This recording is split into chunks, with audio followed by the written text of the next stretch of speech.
come out. Yeah.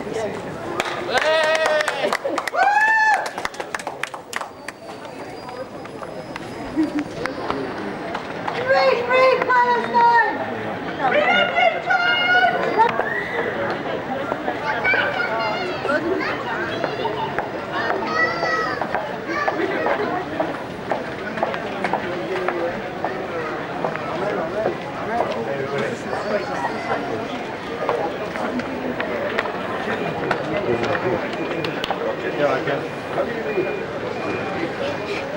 Welcome.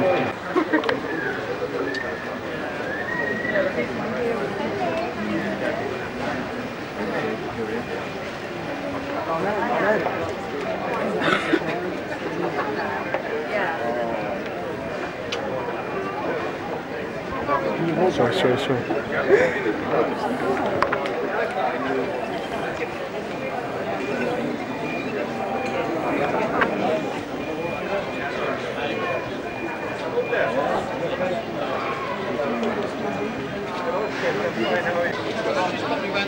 I think she went right. I like your hair. I like your hair. Very nice. Kevin. So you got a bottle of water? One of the co-promoters of the convoy, and of course we've taken 3 land convoys to Gaza in the last 12 months. And Kevin Ovenden, my right-hand man, was one of the active leaders on board, so I thought it was right that I went to Istanbul to help to bury the martyrs. The mud on my shoe from the grave side of the martyr that we buried yesterday in Istanbul, and to receive the prisoners as they came back. And of course we're now going to, I think will be a substantial demonstration in central London. So the struggle continues. Yes, I'm going to announce my rally.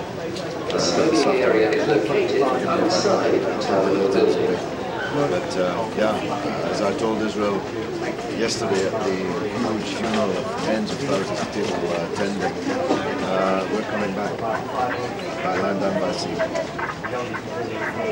Thanks very much. But for Kevin Ovenden, it's been an even more eventful and difficult journey. He's just come from prison in the Negev desert, with his hands tied. Left with less than one standing up in mouth. And of course we've had to be at the graveside of people who were gunned down and murdered on the high seas of international waters for doing nothing other than trying to bring food and medicine to Gaza Strip, suffering people. So Kevin's the hero today, and we're going to take him out to a demonstration against what happened, which I hope will be a big one. Greetings to all at the East London Advertiser. It feels like long ago since I last addressed you. Thank you. Thanks. How are you doing? How are you? Good to see you. Trying to take pictures. So the music beforehand, the exit room blew away the back door with his snow, and she comforted him as he died in his hospital.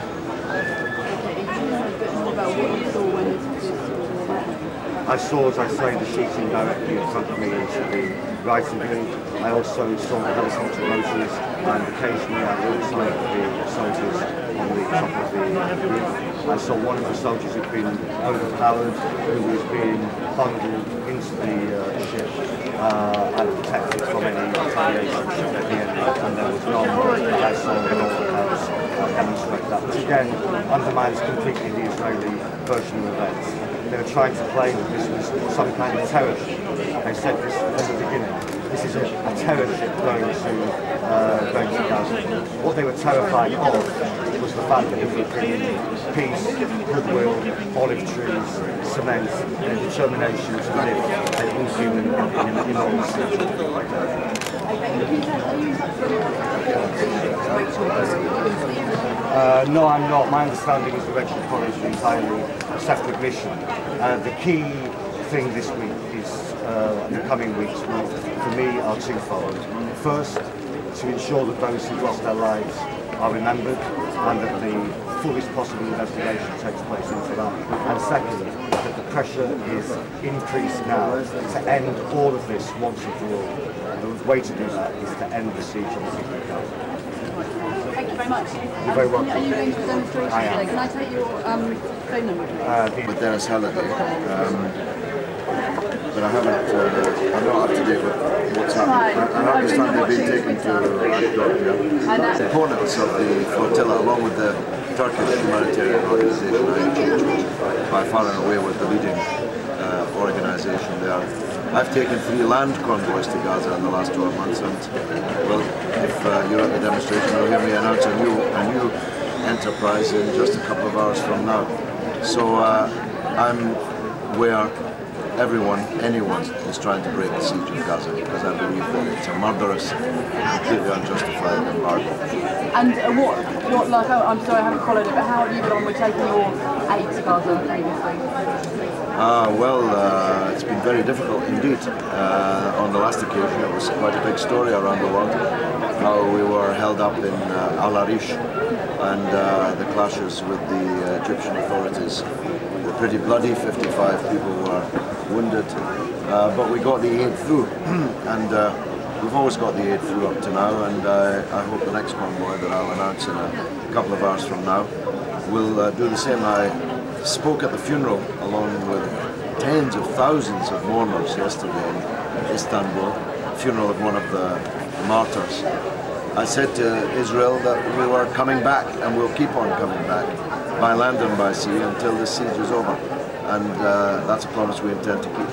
And can you explain, why do people who live in Gaza need the aid so much? Since almost 4 years, since the people voted in a democratic election for a party Britain and America and Israel don't like, there's been a siege on Gaza which has been ever more tightly drawn. Now, according to the United Nations, you've got 80% of 1.6 million people, that's well over 1 million people, the cusp of starvation. Their children are suffering from malnutrition. No one can get out, no one can get in, and it's time for it to stop. As I must say, Prime Minister David Cameron very boldly said in the week, and I congratulate him for that, and I never thought those were words that would ever cross my lips. The British government's stand this week has been exemplary, and it's a matter of everlasting shame to the outgoing Labour government that it took the Tories to come in order for such a thing to be said. Cameron said the embargo must be lifted immediately, and he condemned in forthright terms the murder of these 9 people. I say 9 people, I believe it's more than 9 people. When Israel finally releases all the bodies, I think you'll find that it's more. And it's good that the British government condemned it so unequivocally. And you weren't on the boat, but what stories have you been hearing about what happened? Well, I stood at the graveside as the body of the 9th victim was put into the ground yesterday, and tried to console his widow and his 2 young children. And in a way, that was all the testimony I needed. Israel had nothing to gain from killing this young man, but they had a lot to lose, and they've lost it. All across the world, there's a new feeling of anger and frustration at the endless law-breaking, war-making, occupation-making antics of a government which is out of control. The United States is paying all Israel's bills, but is unable to control it. President Obama is telling them to stop doing these things, but they're still doing them. Finally, the world's got to get a grip of Israel before they drag us into ever more disasters.